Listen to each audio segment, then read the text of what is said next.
एक सम्राट का। एक अद्भुत अनजान आदमी ने एक दिन सुबह ही आकर उस सम्राट को कहा, क्या आपने सारी पृथ्वी जीत ली है? आपको आदमियों जैसे वस्त्र शोभा नहीं देते हैं। आपके लिए देवताओं के वस्त्र ला दूंगा। सम्राट के मन को लोभ पकड़ा। बुद्धि तो कहती थी कि देवताओं के वस्त्र कहाँ होंगे, देवदूत भी कहीं होंगे। इस पर भी बुद्धि को शक का दोला है। लेकिन राजा को लोभ पकड़ा कि हो सकता है देवता कहीं हो और वस्त्र आ जाए तो मैं पृथ्वी पर पहला आदमी रहूंगा मनुष्य के इतिहास में जिसने देवताओं के वस्त्र पहने। और ये आदमी अगर धोखा भी देना तो क्या धोखा देगा? वो बड़ा सम्राट था।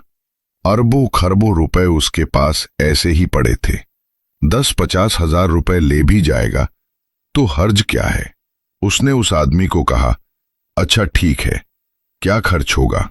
उस आदमी ने कहा, कम से कम 1 करोड़ रुपया लग जाएगा, क्योंकि देवी देवताओं तक पहुंचने में बड़ी रिश्वत खिलानी पड़ती है। कोई आदमी ही घोड़े रिश्वत लेता है। देवी देवता भी बड़े होशियार हैं, वे भी रिश्वत मांगते हैं। और आदमी थोड़े बहुत पैसे से राजी हो जाता है। गरीब आदमी है। देवी देवता थोड़े पैसे से राजी नहीं होते। भारी ढेर हो तभी उनकी नजर में पड़ना है, नहीं तो नजर में नहीं पड़ता। तो बड़ी मुश्किल है, लेकिन 1 करोड़ से कम खर्च होगा। राजा ने कहा, अच्छा कोई हर्ज नहीं, लेकिन ध्यान रहे, धोखा दोगे तो जिंदगी से हाथ धो बैठोगे और तुम्हारे मकान पर आज से तलवारों का पहरा रहेगा। 1 करोड़ रुपया उस आदमी को दे दिया गया और उसके मकान पर पहरा बिठा दिया गया। 7 बस्ती में लोग चर्चित थे और परेशान थे और विश्वास नहीं आता था, कहां देवी, कहां देवता, कहां देवताओं का स्वर्ग। और ये आदमी न कहीं जाता दिखता था, न कहीं आता दिखता था। मकान के भीतर था और उसने कहा, 6 महीने के भीतर मैं वस्त्र ले आऊंगा। शक तो सभी को था, लेकिन राजा निश्चित था, क्योंकि लगी तलवारों का पहरा था। वो आदमी भाग नहीं सकता था, धोखा नहीं दे सकता था। लेकिन वो आदमी राजा से बहुत ज्यादा समझदार था। 6 महीने बाद ठीक दिन पर वो बहुत खूबसूरत पेटी लेकर बाहर निकला और उसने सैनिकों से कहा कि राजमहल चलें, दिन आ गया और वस्त्र आ गए हैं। सारी राजधानी इकट्ठी हो गई। दूर दूर के राजे महाराजे देखने इकट्ठे हो गए। भारी जलसा मनाया गया। वो आदमी जब दरबार में पेटी लेकर आ गया तब तो शक का कोई कारण ही नहीं रहा। उसने लाकर पेटी रख दी।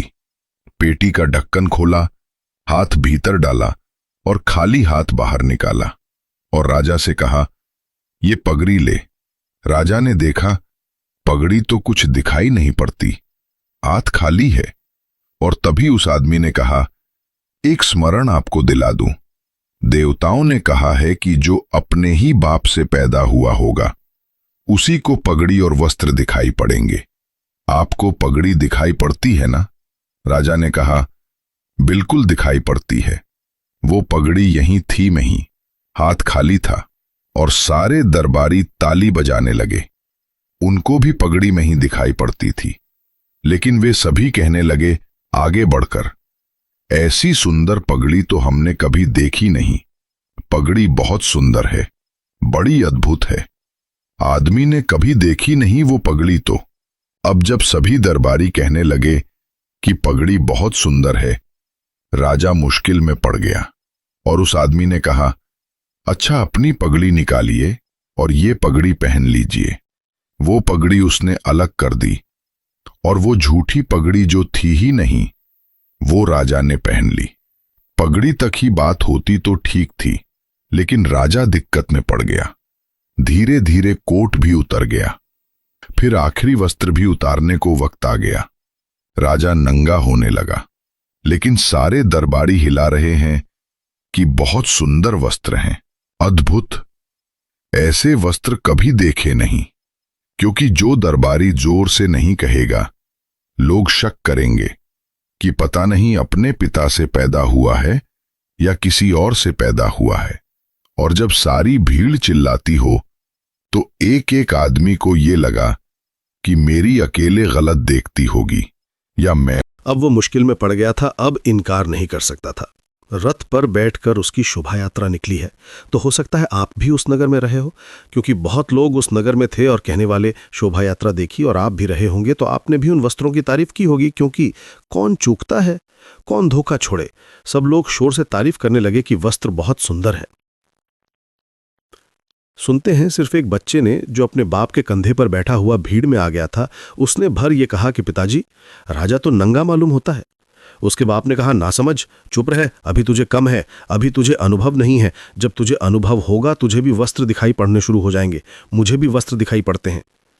बच्चे कभी कभी सच कह देते हैं, लेकिन बड़े उनके साल को टिकने नहीं देते, क्योंकि बड़ों का अनुभव ज्यादा है, और अनुभव बड़ी खतरनाक बात है।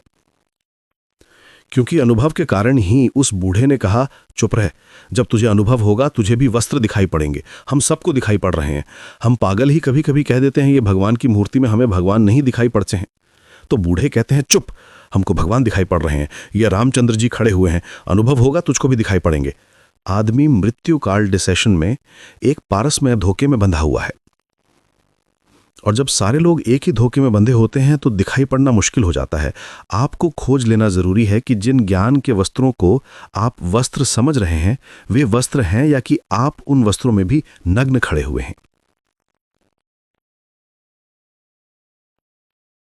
ये क्वालिटी अपनी एक एक विचार पर कसकर देख लेने की है कि ये मैं जानता हूं। अगर नहीं जानते हैं तो नरक जाने को तैयार हो जाना, लेकिन इस झूठे ज्ञान को पकड़ने को तैयार मत होना।